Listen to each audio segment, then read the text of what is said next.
depois das 9, aqui no Panorama. Bate-papo. 22 minutos faltando para as 9 horas. No bate-papo do dia de hoje, nós vamos falar sobre a Omicron, a nova variante da Covid-19. A doutora Letícia Sarturi muito gentilmente atendeu o nosso pedido. Ela que é mestre em imunologia e tantas outras classificações aqui no currículo da doutora Letícia. E nós a convidamos, a Duda nos ajudou nessa temática, para falar sobre esta variante que está sendo classificada como uma variante da preocupação, para entendermos de fato até onde vai a nossa preocupação com esta nova informação. Doutora Letícia, bom dia, obrigada por nos atender. Bom dia, eu agradeço o convite de estar aqui com vocês. É um prazer falar sobre esse assunto, né, que é tão importante nesse momento. Doutora Letícia, eu começo lhe perguntando se realmente nós temos que classificar esta nova variante como da preocupação pela possibilidade de reinfectar as pessoas que já tiveram e, obviamente, aquelas que não tiveram ainda a Covid. As variantes de preocupação, elas são classificadas de acordo com alguns critérios. A gente tem as variantes, desde quando elas surgiram, sendo classificadas como variantes de preocupação, somente aquelas que podem apresentar alguma característica diferente da cepa original do vírus.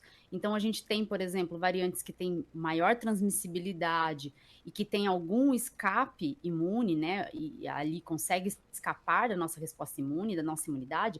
Essas são variantes caracterizadas, né, e denominadas variantes de preocupação. Elas têm ali algumas mutações que fazem com que elas sejam classificadas como variantes de preocupação. Então, é esse o motivo do nome de variante de preocupação. No primeiro momento, todas são classificadas como variantes de interesse. A partir do momento que se vê que as mutações são em locais, como locais que podem provocar escape imune ou maior transmissibilidade, elas são caracterizadas, então, como variantes de preocupação. Mas, nesse momento, a gente tem que primeiro avaliar a situação, esperar as evidências científicas robustas que vão mostrar para a gente se realmente essa variante vai representar uma preocupação pelo mundo. Doutora Letícia, bom dia. E sobre a questão do Omicron especificamente, ainda se sabe muito pouco em relação a esta variante, né? Sim, ainda sabemos pouco. As informações que a gente tem basicamente são baseadas em relatos, né? A identificação foi feita na África, mas a gente tem a variante caracterizada como uma de origem em múltiplos países. A OMS classifica como origem de múltiplos países, porque ao certo a gente não sabe onde foi originada essa variante. Então, a informação que temos por enquanto é que sim, em Botsuana foi identificada pela primeira vez pelos cientistas de lá. Porém, a gente pode ter ela tendo percorrido aí por vários países sem saber ao certo qual a origem dela. E o que a gente sabe de relatos, por enquanto, é que apresentou-se casos leves em indivíduos vacinados e que as hospitalizações foram maiores em indivíduos não vacinados. Mas, por enquanto, isso não é uma evidência robusta, isso são só notícias, são só relatos de médicos. A gente tem que aguardar mesmo, porque só o tempo vai dizer para a gente qual é a característica dessa variante a respeito da transmissibilidade, através também das características ali do escape imune testadas em experimentos, a gente vai poder identificar se há um comprometimento, por exemplo, da imunidade vacinal frente a essa variante.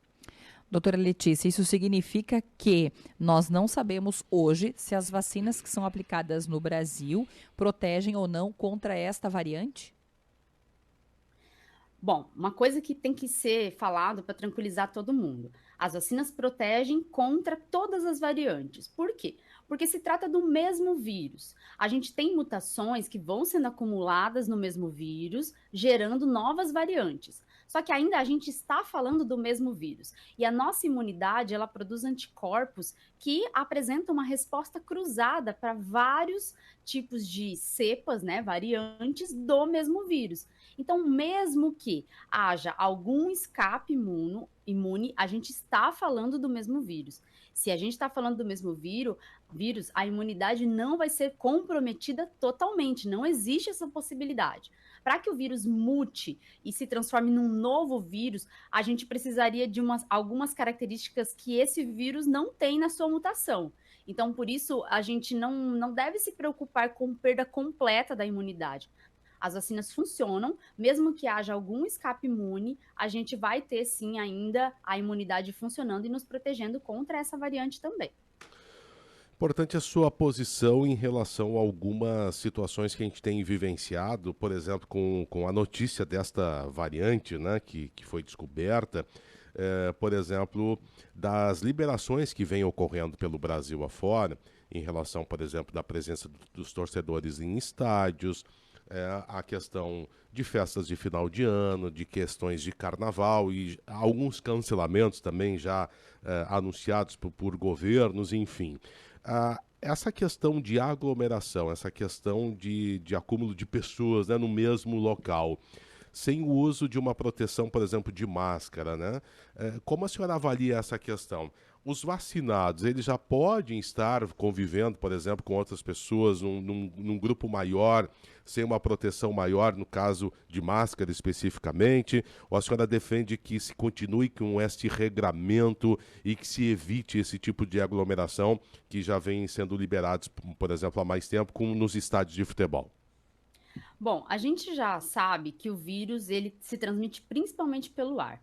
Então não adianta a gente dizer que locais que são altamente higienizados, fazem uso de álcool em gel, aferem temperatura corporal, que são lugares seguros. Esses locais não são seguros. O local seguro é o local que está, por exemplo, ao ar livre, né, que a gente pode ter, então, depuração de partículas virais rapidamente, ou seja, essas partículas se dispersam rapidamente e a gente não tem um acúmulo de partículas virais se tiver uma pessoa infectada ali eliminando e, consequentemente, o risco acaba sendo menor para as pessoas que estão nesse local.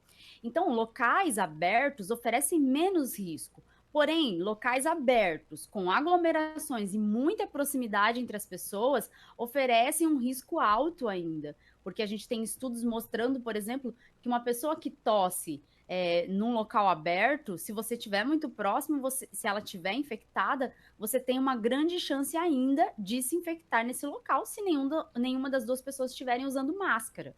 Então, em aglomerações, em locais com uma proximidade pequena entre os participantes, ali como num estádio de futebol, é necessário ainda o uso de máscara, sim.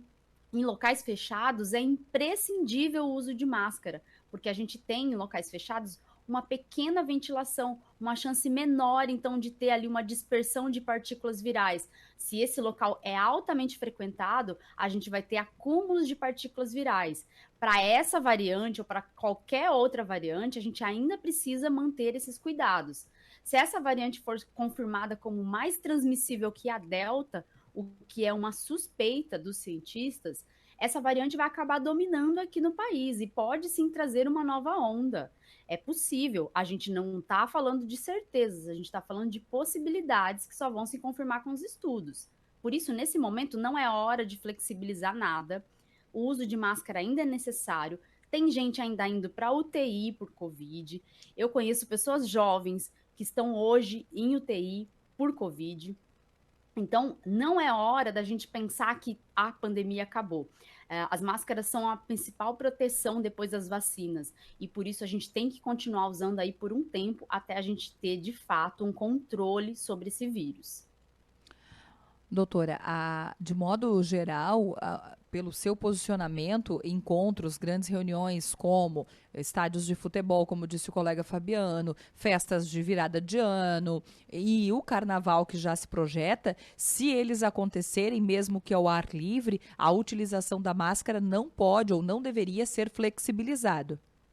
Sim, sim. A máscara, sim, ela tem que ser usada em local ao ar livre com muita gente, porque você tem proximidade entre as pessoas, aglomerações que podem facilitar ali a transmissão do vírus entre os participantes. A gente tem que lembrar que há pessoas assintomáticas que podem estar transmitindo o vírus. A gente tem pessoas também em período pré-sintomático, ou seja, aquela pessoa que ainda não começou a apresentar sintomas, mas já está transmitindo o vírus.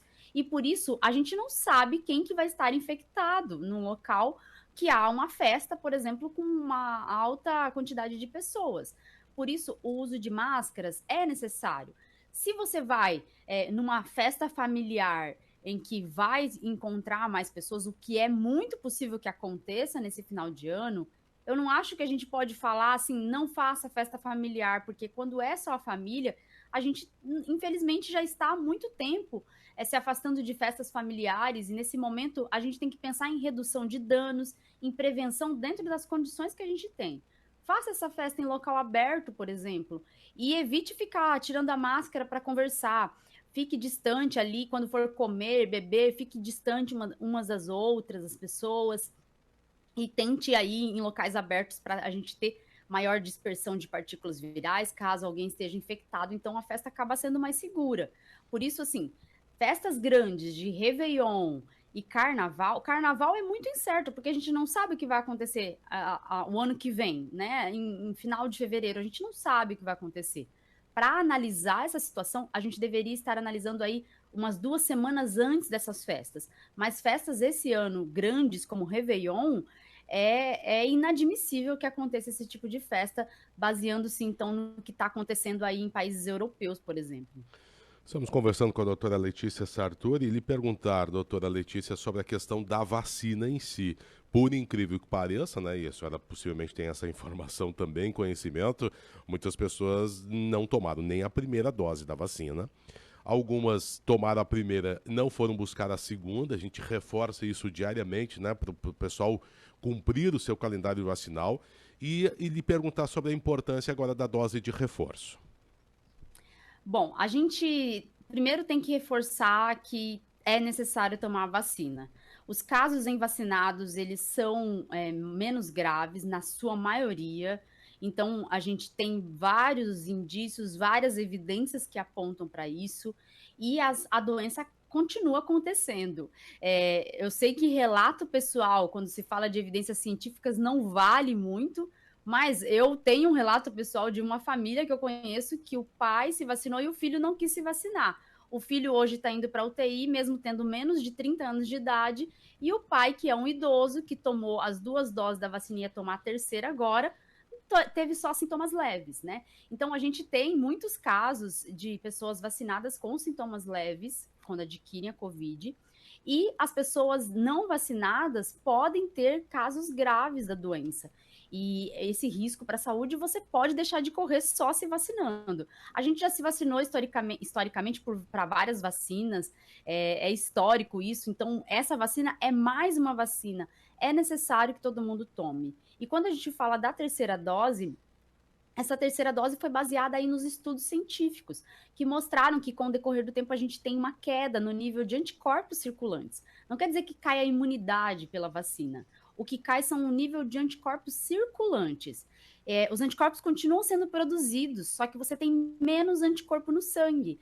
Por causa disso, os cientistas acharam por bem fazer uma nova dose de reforço para a gente ter, então, uma alta nesse nível de anticorpos circulantes. Porque esses anticorpos que são neutralizantes, na sua maioria, eles têm uma característica de prevenir melhor ali o avanço da doença ou a infecção.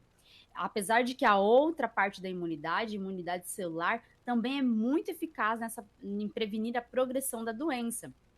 Mas, para a gente ficar muito mais protegido, a gente, então, recomenda a terceira dose para que você consiga, então, ficar ali com um nível maior de anticorpos, para que a sua imunidade fique melhor e que a gente possa enfrentar essa variante que está vindo ou qualquer outra variante que venha a seguir do vírus. E sobre vacina ainda, a senhora acredita que nós vamos ter que todos os anos fazer este reforço, tomar mais uma dose contra a Covid?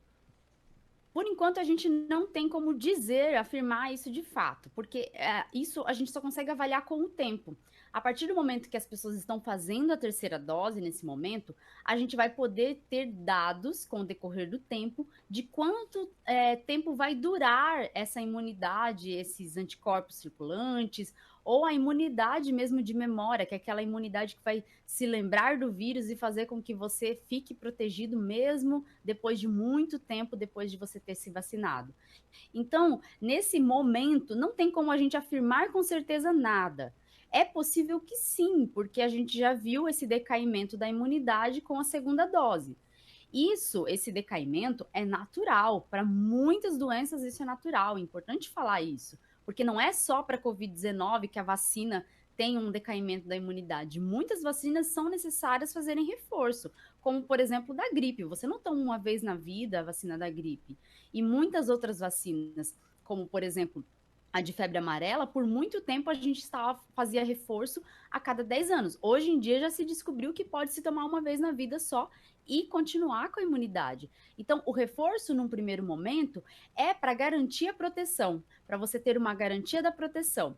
Só que, com o decorrer do tempo, a gente acompanhando esses pacientes que receberam reforço, vamos poder, então, saber se realmente esse reforço vai ser necessário numa frequência anual, ou numa frequência a cada 2 anos, a cada 3 anos. Ainda, por enquanto, não temos certeza disso. Doutora, quero, antes de me despedir e de agradecer sua atenção e essa importante informação, esse conteúdo todo compartilhado, lhe perguntar como o nosso ouvinte faz para acompanhar o seu trabalho, acompanhar mais informações, se lhe encontra nas redes sociais com conteúdo. Bom, eu estou no Twitter, divulgando bastante ciência ali no Twitter, principalmente da área de imunologia, de vacinas, né? A Covid também está entrando, porque é o assunto que a gente precisa divulgar nesse momento. Então, estou tentando ajudar com informações científicas lá no Twitter. Meu perfil é @lesarturip, só a letra P. E a gente tem, eu tenho também um podcast, o Escuta Ciência, que pode ser encontrado aí em qualquer agregador de podcast, qualquer tocador de podcast, você tem, então, esse podcast também, que é semanal, toda sexta-feira sai um novo episódio, e aí com as informações mais recentes sobre cada assunto que foi aí corrente na semana. Doutora Letícia, muito obrigada pela atenção aqui conosco da Rádio Independente. Certamente nós voltamos a conversar em novas oportunidades. Muito obrigada, uma ótima terça-feira. Obrigada, boa terça-feira para vocês. Tchau, tchau. Muito bem, conversamos com a doutora Letícia Sarturi, ela, Fabiano, que é mestre em imunologia, PhD em biociências e fisiopatologia.